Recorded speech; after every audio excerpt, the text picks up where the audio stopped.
अभी जो पुराना प्रिपरेशन होता था उस तरीके से आप नहीं पास कर सकते हो। क्वेश्चन बेस्ड क्वेश्चन मेरे से एक किया गया, प्रश्न ही मेरा यही था कि फिल्म जगत से था। नमस्कार दोस्तों, मैं हूं राहुल देवनी। आप देखना शुरू कर चुके हैं क्या कहती है पब्लिक। 68वीं बीपीएससी का इंटरव्यू जारी है और आज दूसरा दिन है। जितने भी कैंडिडेट इंटरव्यू देकर आएंगे उनसे हम बातचीत करेंगे और उनसे जानेंगे उनका इंटरव्यू कैसा रहा, साथ ही उनके जर्नी के बारे में। मेरा नाम आदित्य कुमारी है और मैं सारण डिस्ट्रिक्ट से हूँ सर। और मैम, सबसे पहले आप गई तो क्या पूछा गया? तो पहला प्रश्न क्या था? मेरा इससे पहला प्रश्न ही मेरा यही था कि फिल्म जगत से था कि आप किसी डायरेक्टर के नाम बताइए, और मुझे डायरेक्टर के नाम नहीं आते उस टाइम पे। तो फिर मैंने बस वहाँ पे यही, फिर भी उन्होंने फोर्स करा कि एक तो आप बताओ। फिर मेरे को एक संजय लीला भंसाली का नाम याद आया, तो मैंने वही बताया कि हाँ लीला भंसाली। तो उन्होंने फिर करेक्ट किया कि संजय लीला भंसाली। मैंने बोला यस। ओके, ओवरऑल आपसे एक्सपीरियंस, मतलब आपका इंटरव्यू कैसा गया? अगर ये क्वेश्चन किया जाएगा तो मैं ये नहीं कहूँगी कि कंप्लीट अच्छा गया, हाँ, लेकिन एवरेज था। आई डोंट नो, देखो क्या होता है लास्ट में। रिजल्ट जो आएगा वो तो फाइनल रिजल्ट आएगा ही। ओके, कोई ऑप्शनल से या करंट से कोई क्वेश्चन पूछेगा? करंट से तो कुछ क्वेश्चन नहीं था मेरे से, लेकिन एक एनईपी से क्वेश्चन था जो कि हाँ मतलब न्यू एजुकेशन पॉलिसी से। उसमें एक था, मतलब पहले वो उन्होंने हिस्ट्री से क्वेश्चन उठाया कि क्या ऐसा कोई पहले आया क्या एजुकेशन से रिलेटेड कुछ भी। तो मैंने बताया कि यस सर 1835 में मैकॉले मिनट आया हुआ था। फिर उन्होंने पूछा कि अच्छा अभी जो आया हुआ है, तो मैंने बोला yes sir new education policy आया हुआ है। तो फिर उन्होंने पूछा कि आप गलत सही नहीं बताइए, आप ये बताइए कि आपके पर्सपेक्टिव में आना चाहिए था कि नहीं।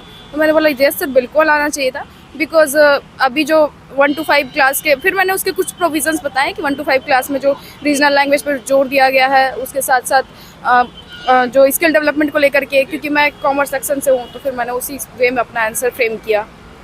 और कोई जैसे डेप्थ का या मतलब कोई सिचुएशन बेस्ड क्वेश्चन पूछे जाते हैं जैसे? सिचुएशन बेस्ड क्वेश्चन मेरे से एक किया गया कि आप अगर गाड़ी से गुजर रही हैं तो वहाँ पे एक स्कूल है, अगर बच्चे झुलस गए उसमें तो फिर आप क्या करिएगा। तो मेरा ये आंसर था कि सर सबसे पहले उन बच्चों को इवैक्यूएट करके फर्स्ट एड जो भी होगा प्रोवाइड करके, और जो भी पास की हॉस्पिटल होगी वहाँ लेके जाएंगे। फिर उन्होंने खुद बोला और बाकी आसपास, हम बोले यस सर आसपास के लोगों की हेल्प की मदद से हम उस आग को सबसे पहले बुझाने की कोशिश करेंगे। मैम, बात करते हैं कि मतलब कब से स्टार्ट आपने करी प्रिपरेशन? मेरी प्रिपरेशन बेसिकली स्टार्ट हुई 2020 के बाद ही, क्योंकि मेरी ग्रेजुएशन 2020 में हो रखी है।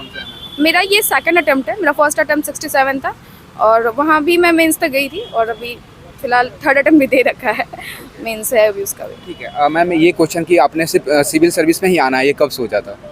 ये मैंने एक्चुअली ये इनबिल्ड किया गया मेरे पेरेंट्स के द्वारा, बिकॉज मेरे फैमिली मेम्बर्स भी रह चुके हैं। और दूसरी बात ये थी कि मेरे अंदर ये इनबिल्ड था कि मुझे पब्लिक सर्विस में जाना है और पब्लिक सर्विस के लिए ही काम करना है। तो थोड़ी सी मैम स्ट्रेटेजी पे बात कर लेते हैं। जो नए बच्चे आ रहे हैं तो प्री के लिए क्या अप्रोच करे वो? देखिए बेसिकली अभी जो पुराना प्रिपरेशन होता था वो इतना उस तरीके से आप नहीं पास कर सकते हो पीटी।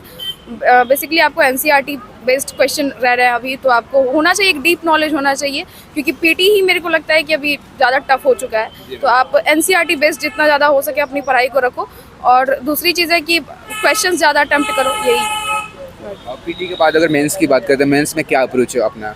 मेंस के लिए देखिए अब पीटी में आपकी आधी प्रिपरेशन हो जाती है, लेकिन मेंस में आपको बस यही आंसर राइटिंग पे फोकस करिए। बस यही है कि आप जितना ज़्यादा कम टाइम में, और क्योंकि अभी क्या होता है क्वेश्चन के लेंथ बढ़ गए हैं, तो उसके लिए ज़रूरी है कि आप प्रॉपर प्रैक्टिस करिए, तो वो हो जाएगा। आपने कैसे किया था? क्योंकि 2 बार आपने किया, 2 बार मेंस तक पहुंची, तो काफ़ी ये